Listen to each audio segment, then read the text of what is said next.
They say the truth will set you free. But what they don't tell you is that sometimes, the truth shatters you into 1,000 pieces before it even considers putting you back together. My name is Marcus Chen, and I'm about to tell you the most devastating, beautiful, and complicated story of my life.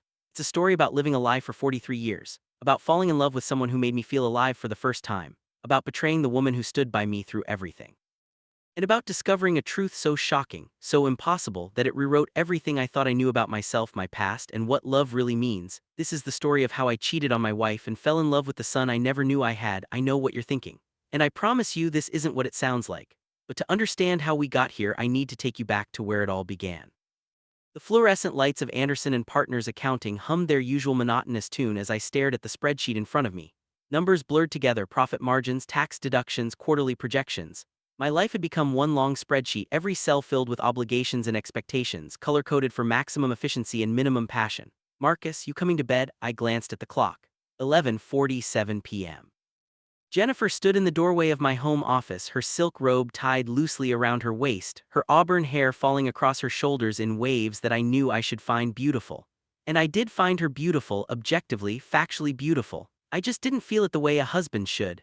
Just finishing up the Morrison account, I said, which was true.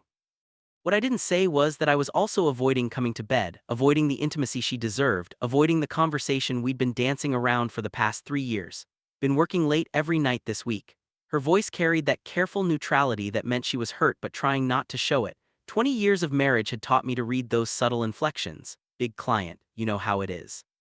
She nodded, but her eyes, those patient, understanding hazel eyes, held a question she was too kind to ask. When did you stop loving me? The truth was, I had always loved Jennifer. She was my best friend, my partner, the person who'd stood by me when I was building my career from nothing. She'd given me stability, companionship, and a life that looked perfect from the outside. We had the house in the suburbs, the successful careers, the respect of our community. What we didn't have, what we'd never had, was passion. Not the kind that makes your heart race when someone walks into a room. Not the kind that keeps you awake at night, aching with want. Because the truth I'd been running from since I was 17 years old was this: I had never been attracted to women, not really. Not in the way I was supposed to be. I was gay there, I'd thought it. The words I'd been pushing down, drowning in work and responsibility and the safe, suffocating comfort of conformity.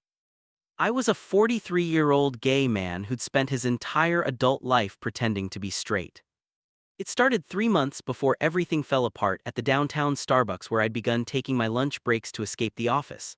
I needed somewhere anonymous, somewhere I could just exist without being Marcus Chen, senior partner, without being Jennifer's husband, without being the son who'd made his traditional Chinese-American parents so proud by doing everything right.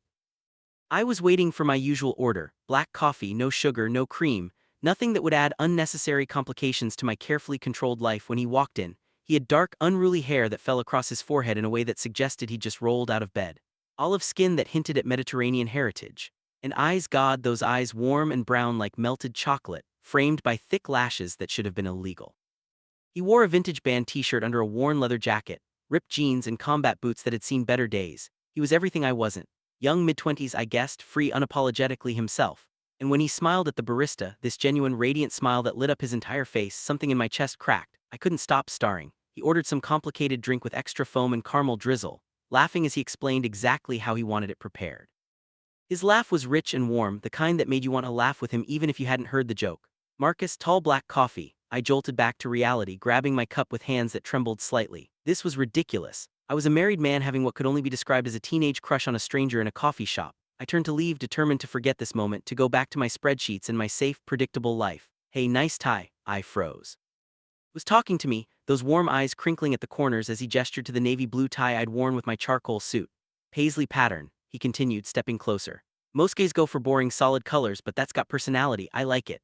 Up close, he smelled like coffee and something woodsy, sandalwood maybe, or cedar. My heart was doing something complicated in my chest, something I hadn't felt in ever. Thank you, I managed, my voice coming out rougher than I intended.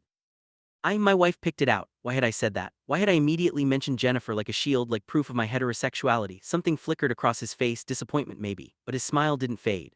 Well, she's got great taste. I'm Alex, by the way, Alex Romano. He held out his hand. I stared at it for a moment too long before shaking it. His grip was firm, his skin warm, and the contact sent electricity shooting up my arm. Marcus Chen.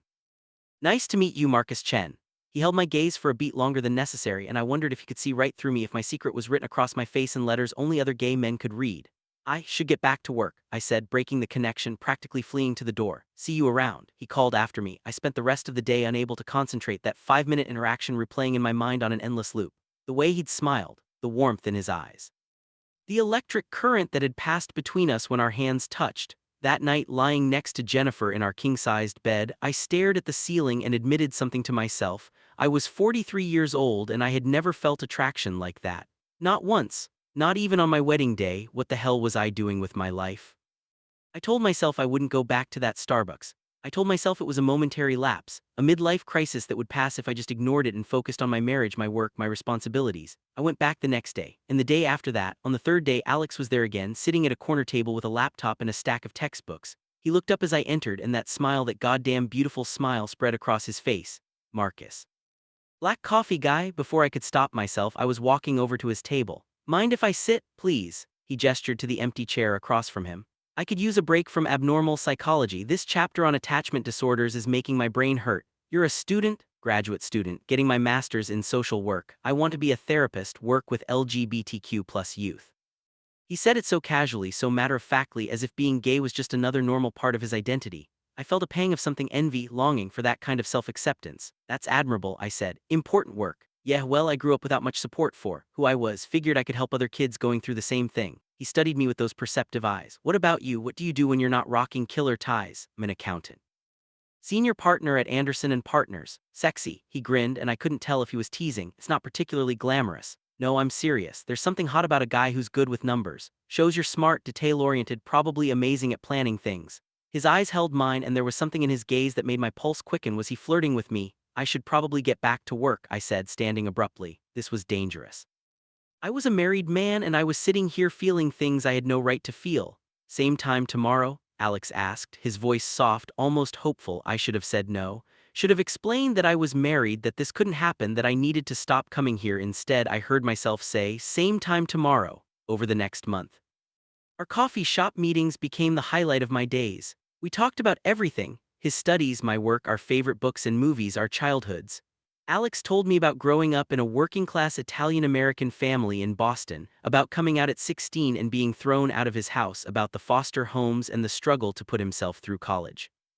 I told him about my parents' expectations, about the pressure to be the perfect son, about building a successful career that left me feeling empty. I didn't tell him I was living a lie. I didn't tell him I was gay.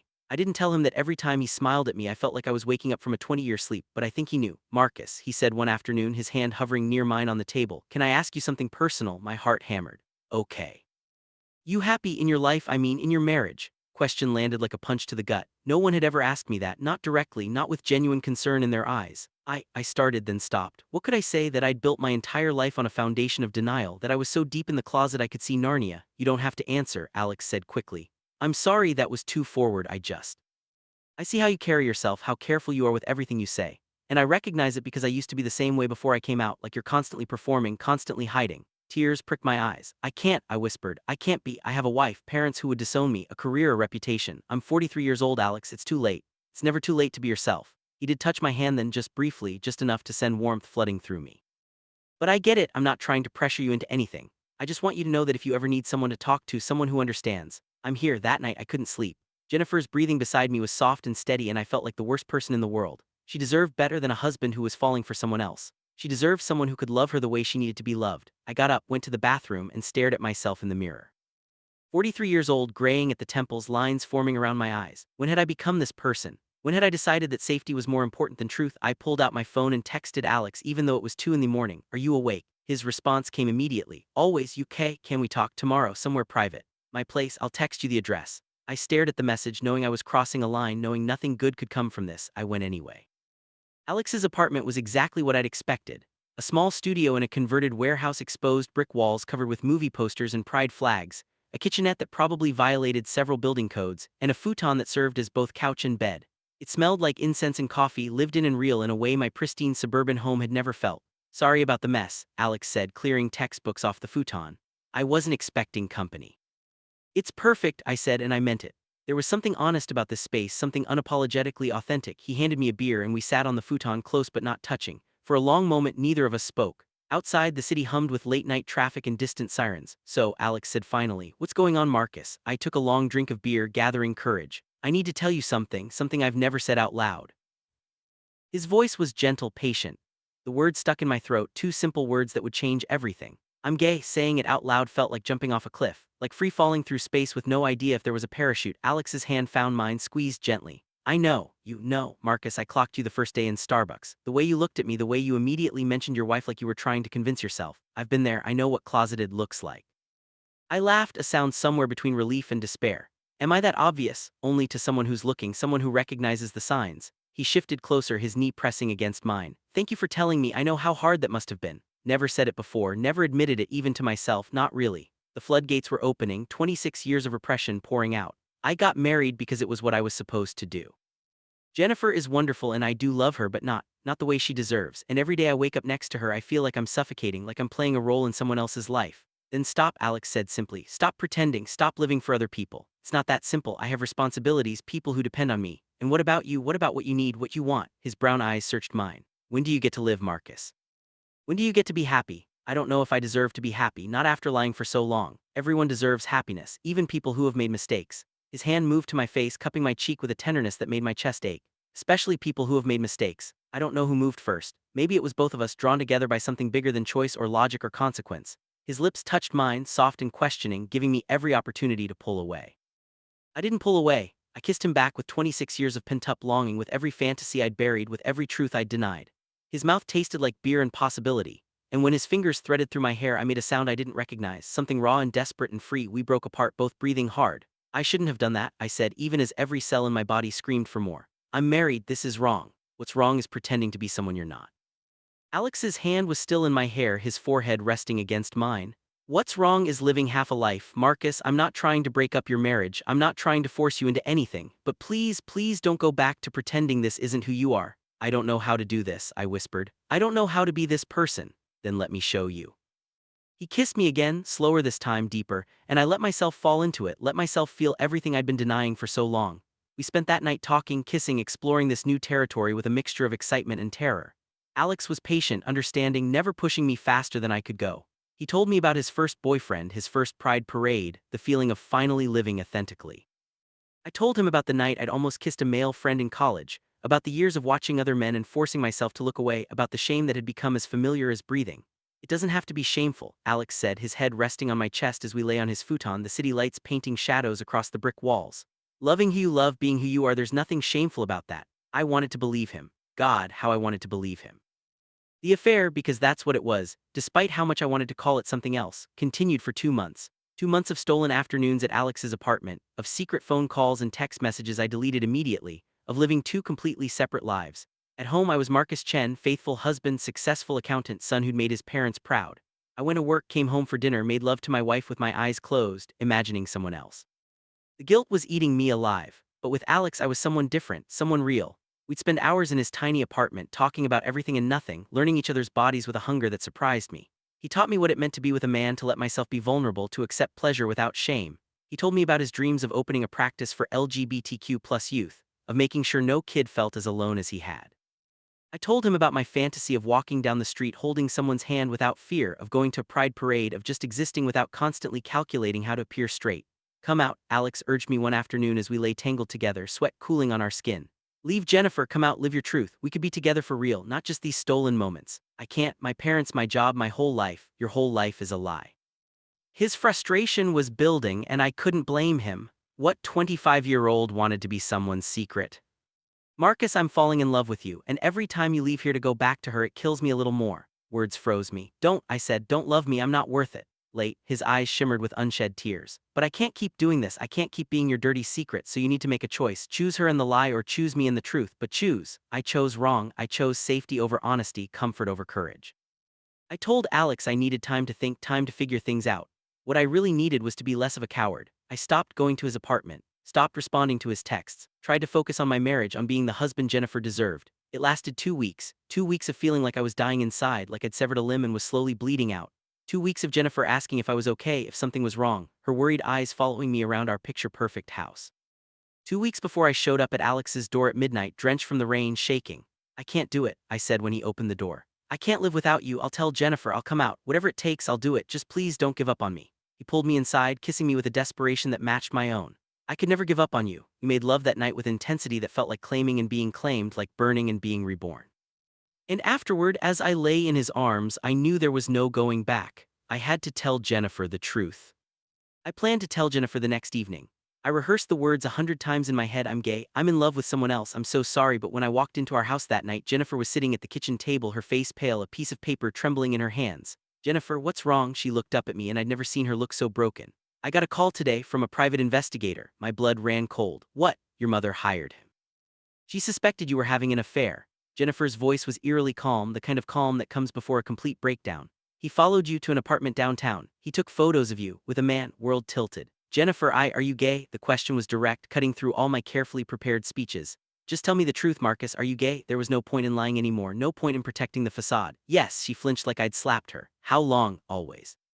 I've always been gay, I didn't let myself acknowledge it until 20 years. Her voice broke. 20 years of marriage, and you've been lying to me the whole time. Do love you, Jennifer, just not the way you love him. She stood, packing the kitchen like a caged animal. The investigator gave me everything, photos, your text messages, he hacked your phone, Marcus. I know about Alex, I know you've been sleeping with him for months. Shame burned through me. I'm so sorry. I never meant to hurt you. You did, you destroyed everything. She was crying now, mascara running down her cheeks. I could have handled you being gay, I could have handled a divorce, but the lying, the cheating, the making me feel like I was crazy for all those years when I knew something was wrong, that's what I can't forgive. You're right, you're absolutely right, I was a coward and you deserve so much better. I did. She wiped her tears, straightening her spine. I want a divorce. I want you out of this house tonight. And Marcus, I hope he's worth it. I hope the man you threw away 20 years for is worth losing everything. I packed a bag in numb silence, Jennifer's sobs echoing from the bedroom. My phone buzzed with messages from my mother, furious, betrayed, disowning me in Chinese and English. Word had spread fast. By the time I stood in Alex's doorway at 2 a.m., I'd lost my wife, my family, and probably my partnership at the firm. I had nothing left except the truth and the man I'd risked everything for. What happened? Alex asked, taking in my haggard appearance. Everything fell apart, I said. Jennifer knows, my parents know, it's all over. He pulled me inside, held me while I broke down completely.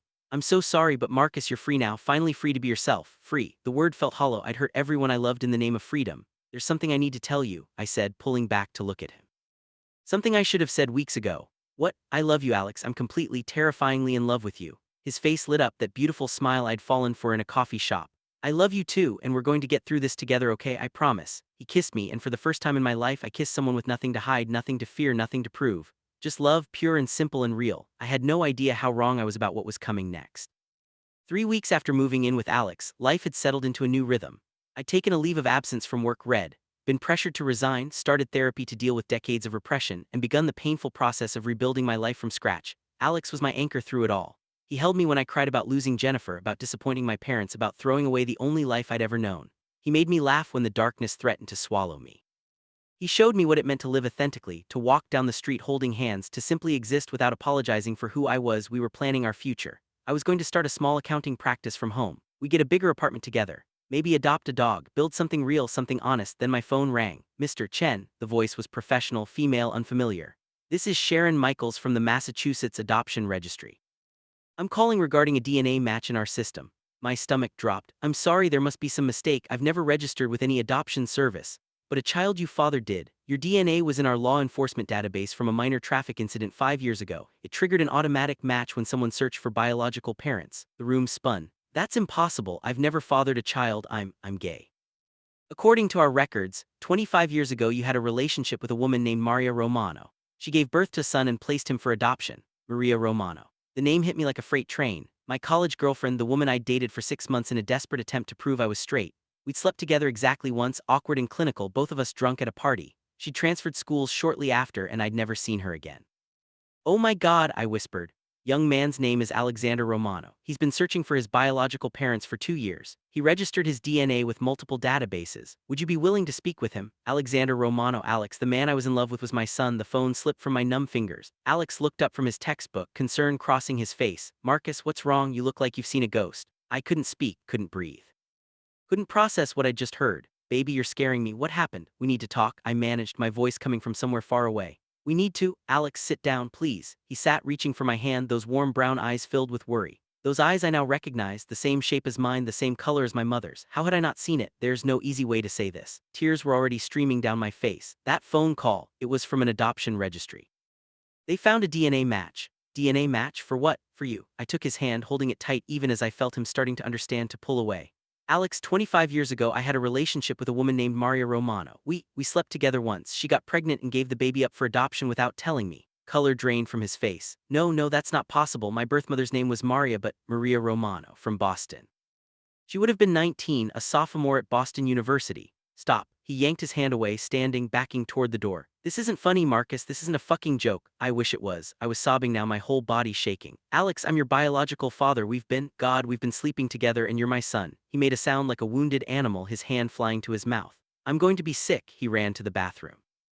I heard him retching and I wanted to go to him to comfort him, but how could I? How could I touch him now, knowing what I knew when he emerged? His face was ashen, his eyes red and wild. Get out, Alex, get out, he was screaming. Tears pouring down his face. Get out of my apartment, get away from me. We need to talk about this, we need to nothing, you're my, and we. He couldn't even say it, his whole body trembling with horror and disgust. 25 years I've been searching for my biological parents, 25 years of wondering where I came from, of feeling incomplete, and now I find out my father is the man I've been. Oh God, I'm going to be sick again. I didn't know.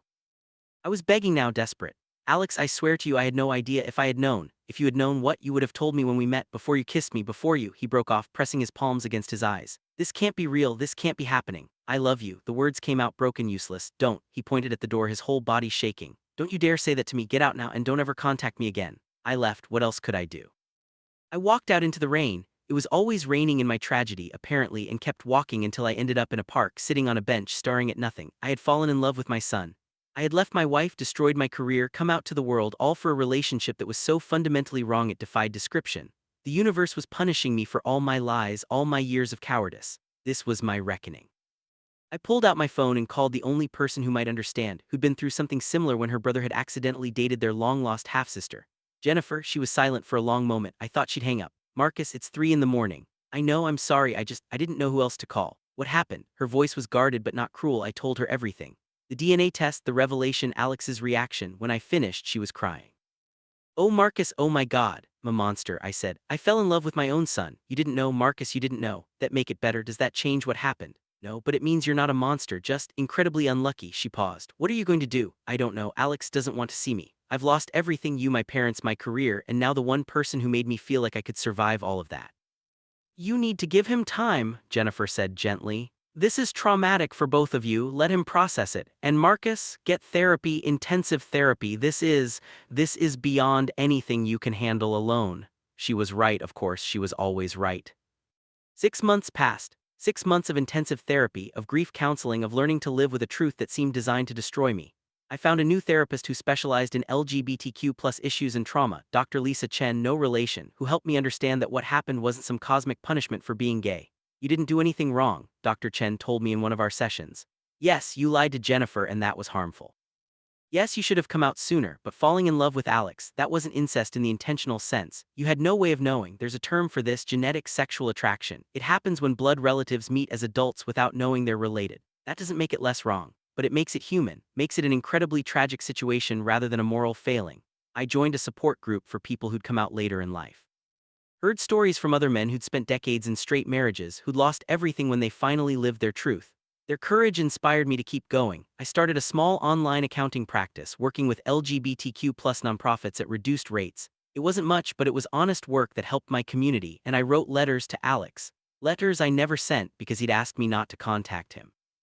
Letters telling him how sorry I was, how much I wished things were different, how much I loved him not as a partner but as the son I'd never known I had. I reached out to the adoption agency trying to learn more about what had happened. They connected me with Maria, who was living in Seattle with her wife and 2 daughters. I'm sorry I never told you, she said over a video call, tears streaming down her face. I was 19, pregnant, terrified. My parents were extremely Catholic. I couldn't keep him and I didn't want to derail your life. You were so ambitious, so focused. I thought I was doing you a favor. I would have wanted to know, I said. I would have wanted to be there for him. I know that now, and for what it's worth, I'm sorry about what happened, about you two meeting like that. It's like something out of a Greek tragedy. It really was. Through Maria, I learned about Alex's childhood. The foster homes after his adoptive parents died in a car accident when he was 12. The years of instability and searching for belonging.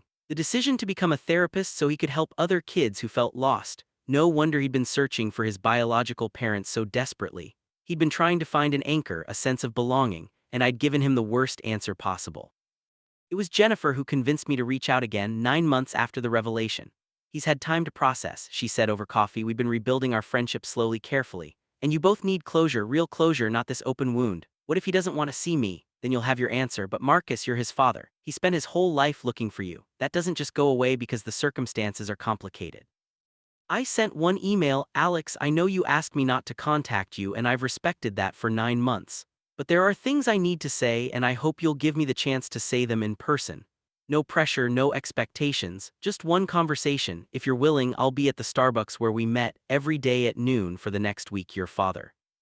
Went to that Starbucks every day, heart in my throat, expecting nothing.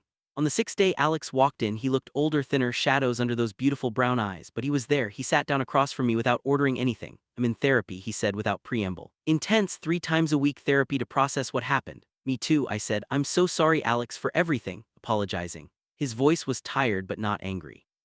I've spent 9 months trying to figure out who to be angry at, you, my birth mother, the universe, and the truth is this is just a tragedy, a horrible cosmic-level fuck-up that nobody could have predicted. How are you? I asked softly, devastated, confused, angry, grieving. He met my eyes. I lost the man I loved and gained a father I'm not sure I want, all in the same moment. Words stung, but they were honest. I could work with honest. I don't expect you to want a relationship with me, I said. I just need you to know some things. First, I'm proud of you, of who you've become despite everything you've been through. You're kind, compassionate, brilliant. You're going to be an amazing therapist. His eyes filled with tears. Second, what happened between us, the romantic relationship, it wasn't wrong because you're not worthy of love. It was just the wrong person at the wrong time in the worst possible circumstances. But the feelings you had were real and valid. They still feel real, he whispered. And that's the worst part. I can't just flip a switch and stop loving you even though I know I have to. I know, I feel the same way. I reached across the table not to hold his hand but to lay mine palm up in offering. But maybe with time we can find a different kind of love, the kind between a father and son. It won't be what we had, but it could still be something good. He stared at my hand for a long moment before placing his on top of it, not clasping, just touching. I'd like that, eventually, but it's going to take time, a lot of time. I have nothing but time, I said, and I'm not going anywhere. The community center was packed for Alex's graduation ceremony from his master's program. I sat in the back not wanting to intrude, but Alex had specifically invited me. Baby steps. Over the past year we'd rebuilt something from the wreckage. It wasn't what we'd had, it would never be that again, but it was something real. We met once a month for coffee, carefully supervised by our respective therapists at first, then gradually on our own. We talked about his work, my business, our shared experiences of being gay in a world that wasn't always kind. We learned how to be father and son. I met his boyfriend, Tyler, a good man who made Alex laugh and knew the whole story. Alex met the man I was dating, David, another late bloomer who'd come out at 45. We were taking things slowly.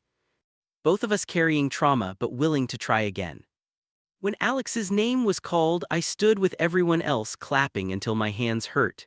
He walked across that stage in his cap and gown, and when he looked out into the crowd, he found me. He smiled, tentative but genuine, and my heart swelled with a pride I'd never felt before. This was my son, my brave, brilliant, resilient son. After the ceremony, we met outside. His boyfriend tactfully gave us a moment alone. Congratulations, I said, fighting tears. You did it. We both did, Alex said. We survived something that should have destroyed us and we're still standing. I'm so proud of you. I'm proud of us? He hesitated, then pulled me into a hug. A real hug, the kind we'd carefully avoided for a year. Thanks for being patient with me, for giving me time to figure out how to do this. Thank you for being willing to try, I whispered into his shoulder. I know I don't deserve it. Everyone deserves a second chance, he said, pulling back to look at me. That's what I'm learning in my practice. People are messy and complicated and they make mistakes, but that doesn't mean they can't grow. We're proof of that. My parents were still estranged from me, but Jennifer was there too, cheering for Alex like he was her own. She'd become his friend over the months. This strange, extended family formed from broken pieces. Speech, speech, someone called out, and Alex laughed, wiping his eyes. He stepped up to the microphone as the audience settled. Thank you all for coming. This has been the hardest 2 years of my life, but also the most transformative.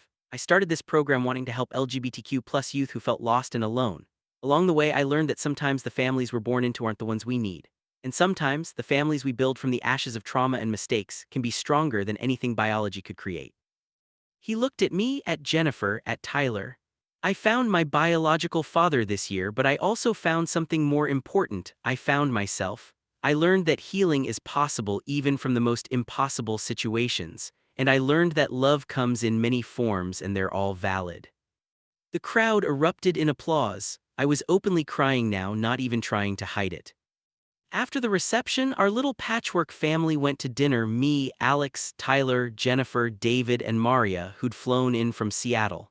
It was awkward and weird and absolutely perfect. To new beginnings, Jennifer raised her glass. To found families, Maria added. To surviving the impossible, Alex said, catching my eye. To love in all its forms, I finished. We clinked glasses, this impossible family born from lies and truth, from tragedy and grace. I'm standing in a park on a sunny June afternoon watching Alex play with his adopted daughter, Lily. She's 3 years old, full of energy and questions, and she calls me Grandpa. It's the sweetest word I've ever heard. Tyler is trying to teach her how to blow bubbles, and she's shrieking with delight every time one pops. Jennifer is here too, with her new husband, Richard. My parents still don't speak to me, but I've made peace with that. Some wounds don't heal, and that's okay. David and I are celebrating our 2-year anniversary next month. He's patient with my trauma, understanding when I need space, present when I need support. We're talking about getting married, maybe adopting a child of our own. My small accounting practice has grown into a thriving consultancy serving LGBTQ+ organizations across the country. I do work that matters, that helps my community, that makes me proud. Alex finished his PhD and now runs a successful therapy practice specializing in genetic sexual attraction and LGBTQ+ trauma. He's helped dozens of people navigate impossible situations, offering them the grace and understanding he had to fight so hard to find for himself. Papa, Lily calls to Alex, "Watch me." She does a clumsy cartwheel, and we all applaud like she's won an Olympic medal. Alex walks over to me, Lily on his shoulders. "You good, Dad." Dad, it took him 3 years to call me that consistently, and it still makes my heart sing every time. I'm perfect, I say honestly, this is perfect. We did good, didn't we? He says, looking at our assembled family. We took the worst possible situation and made something beautiful from it. You did that, I correct. Your courage, your willingness to forgive, that's what made this possible. No, he shakes his head. We did it together. You taught me that it's never too late to live your truth even when the cost is everything. That's the bravest thing I've ever seen. Lily tugs on Alex's hair. Daddy, I'm hungry. All right, princess, let's go get some ice cream. He looks at me. You coming, Dad? Wouldn't miss it, I say. As we walk toward the ice cream truck, this impossible family united by love and forgiveness and the sheer determination to heal, I think about everything we've survived. The lies, the discovery, the grief, the slow rebuilding. They say some mistakes can't be fixed, that some wounds are too deep to heal. They're wrong. With time, with courage, with the willingness to sit in discomfort and do the hard work of healing, anything is possible. I lost my wife for him. I discovered he was my son.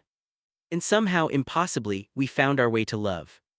Not the love we started with, but something better, something real. Something that could never be taken away.